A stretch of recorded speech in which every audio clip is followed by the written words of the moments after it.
안녕하세요. 두산에너빌리티 주주님들, 너무나도 축하드리겠습니다.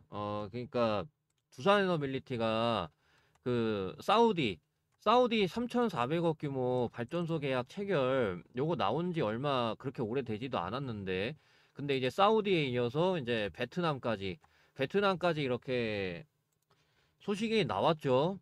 그래서 보시게 되면은 베트남 최대 국영 기업인 베트남 국가산업에너지 그룹 PVN과 9천억 원 규모 오몬 4 가스복합 발전소 건설 공사 계약을 체결했습니다. 그래서 베트남 현지 발전소 건설 전문회사 PCC2와 컨소시엄 맺고 계약에 성공한 두산에너빌리티는 이제 주기기 공급, 건설, 종합 시운전 등을 담당합니다. 그래서 오문포 가스복합 발전소는 베트남 호치민에서 남서쪽 약 180km 떨어진 곳에 위치하고 총 발전 용량 1155메가와트 규모로 2028년 준공 예정입니다. 발전소 완공되면은 인근 건터 지역을 포함해 베트남 남부지방의 전력 안정화에 기여할 전망이라고 합니다.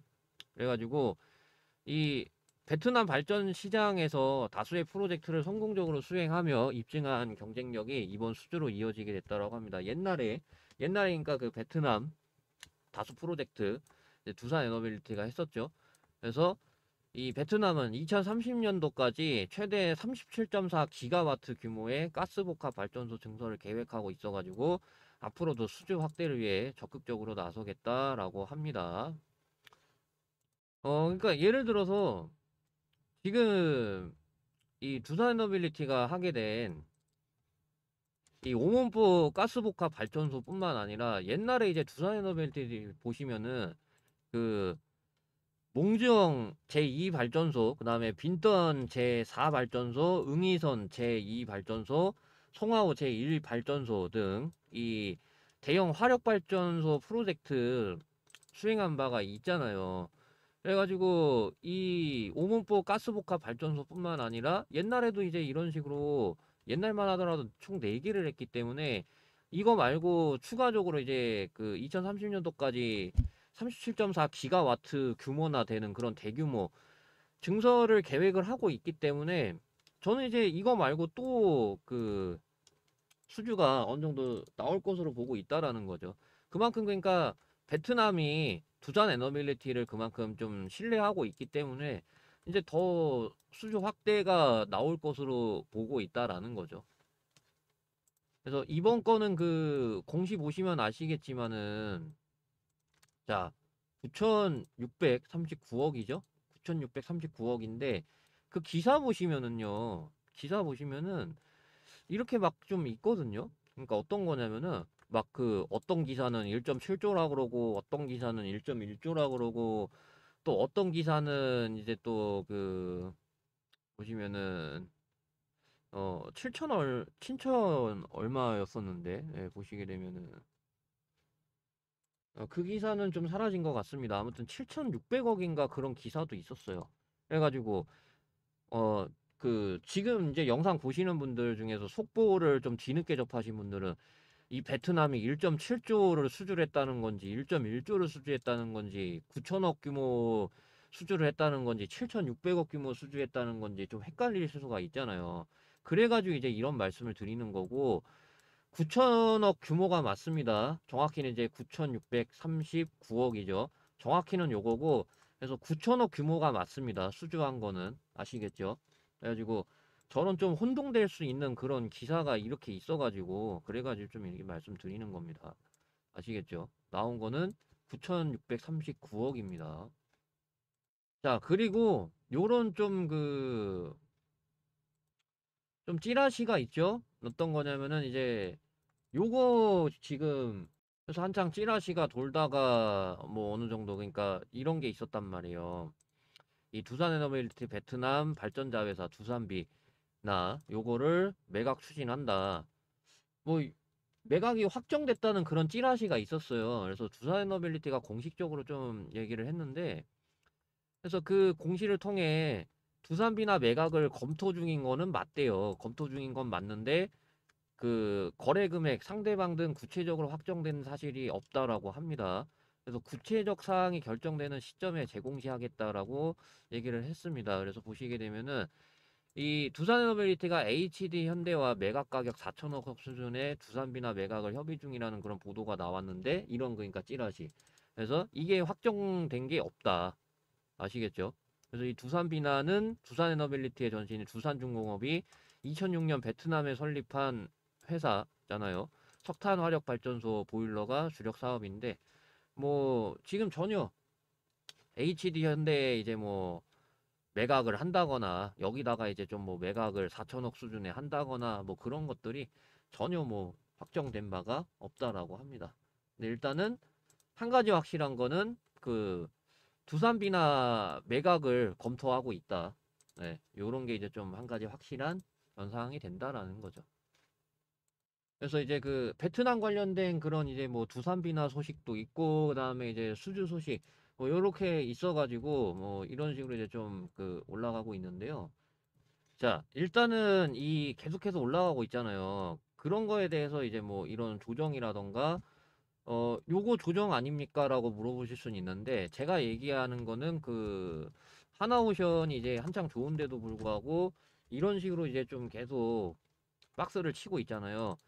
그러니까 두산에너빌리티가 지금 이런 위치인데 아직 이게 나오지 않았다라는 거예요. 자, 근데 제가 좀 미리 말씀드리는 겁니다. 요거 미리 말씀드리는 건데, 앞으로 이게 나온다고 하더라도 그러고 나서 이제 그런 시간들 끝나면은, 이런 박스 시간들 끝나면은 더 올라갈 수밖에 없는 그런 거를 좀 말씀을 드릴게요. 왜냐하면은 그 베트남이 아니고 요거는 좀 사우디인데, 사우디가 그 굉장히 석유 강국이잖아요. 땅 파면 이제 석유 나오는 그런 사우디인데, 그러니까 땅만 파면 나오는 그 석유인데, 오일머니 대명사잖아요, 사우디가. 근데 전기 만드는데 더 이상 석유를 쓰지 않겠다고 선언을 한 거예요. 왜? 탄소 중립을 추구하는 글로벌 트렌드를 쫓아가기 위해서. 그래가지고 온실가스 배출량이 많은 석유 발전소를 빠르게 시장에서 축출하고, 그 빈자리, 대체할 자리를 신재생 에너지와 첨단 가스 복합 발전소를 채워 넣겠다는 그런 계획입니다. 여기에 그러면 당연히 두산 에너빌리티가 이제 추가 수주라던가 그런 것들을 더 할 수밖에 없다. 그런 거를 말씀을 드리고 싶은 거예요. 더군다나 이제 그 사우디 최대 민간 발전사인 ACWA의 모타나 알 오다입 사업 개발처장이 이 산업통상자원부 기자단과 인터뷰에서 그렇게 얘기를 한 거란 말이에요. 그래가지고 이 사우디가 현재 전력 공급 절반 가까이 담당하는 이 석유 발전을 수년 내 완전히 폐쇄하겠다는 그런 계획을 가지고 있어요. 이게 자기네들이 계속해서 이것 때문에 그동안 돈 벌어먹고 살았던 건데, 이거를 완전 폐쇄하기가 굉장히 좀 쉬운 일이 아니잖아요. 근데도 지금 이거를 어느 정도 좀 결정을 하고 있는 중이란 말이에요.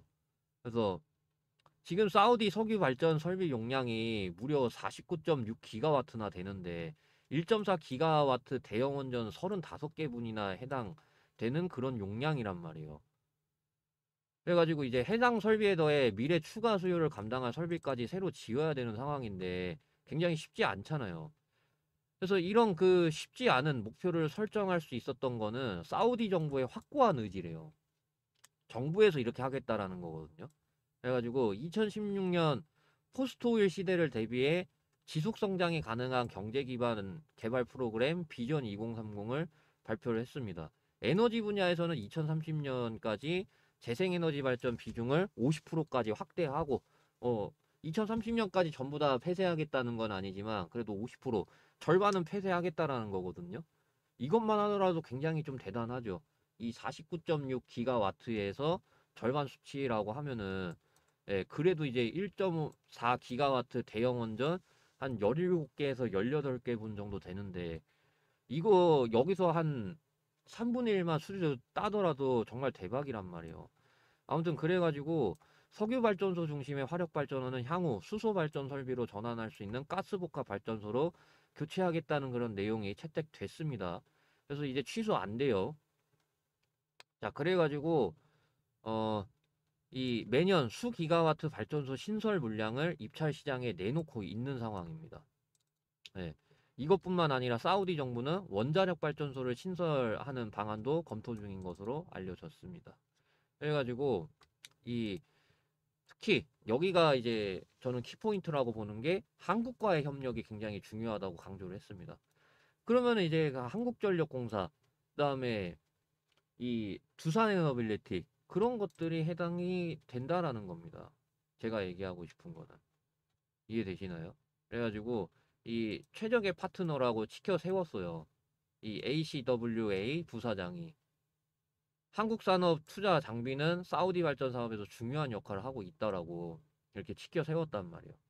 그래가지고 최근 한전이 수주한 나이리아 가스복합 발전소만 해도 최신 기술을 활용해야 뿐만 아니라 3년에서 4년간 건설한 뒤 25년 이상 운영해야 된다. 그렇기 때문에 이런 그 풍부한 수행 경험을 축적한 파트너가 반드시 필요하다. 그렇기 때문에 우리나라를 굉장히 좀 이제 러브콜을 보내고 있다라는 거죠. 자, 그래가지고 한전이 해외 수주를 추진할 때 수출입은행과 같은 국책은행이 적극적으로 투자에 참여한다는 그런 점도 어, 우리나라 매력을 높이는 그런 요소가 된다라는 겁니다. 그래서 이 심지어 한국이 대표 수주하지 않은 사업에도 이 한국 기업의 장비와 기술이 광범위하게 사용이 되고 있기 때문에 설사 만약에 수주를 못한다고 하더라도 장비 쪽으로도 매출이 충분히 발생이 될 수 있다라는 거. 그래서 어, 이미 다양한 한국 기업이 사우디 인프라 프로젝트에서 활동하고 있다. 두산에너빌리티는 이제 얼마 전에 수주도 해냈죠. 그렇기 때문에 앞으로도 이런 파트너들이 큰 역할을 할 것. 그러면은 두산에너빌리티가 여기서 이제 사우디 3,400억뿐만 아니라 이제 추가 수주를 더 따낼 수밖에 없다. 그렇기 때문에 이 박스를 친다고 하더라도 어느 정도 좀 올라가고, 자, 다시 보여드릴게요. 그러니까 어느 정도 더 올라가서 이렇게 박스를 친다고 하더라도 걱정할 필요가 있다, 없다? 없다라는 거죠. 근데 다만 이렇게 박스 칠 동안에 좀 뭐 못 견디시는 분들이라던가 그런 분들 위해서 제가 좀 준비를 하도록 하겠습니다. 요렇게 말씀드리면서 오늘 영상은 여기까지 하겠습니다. 감사합니다.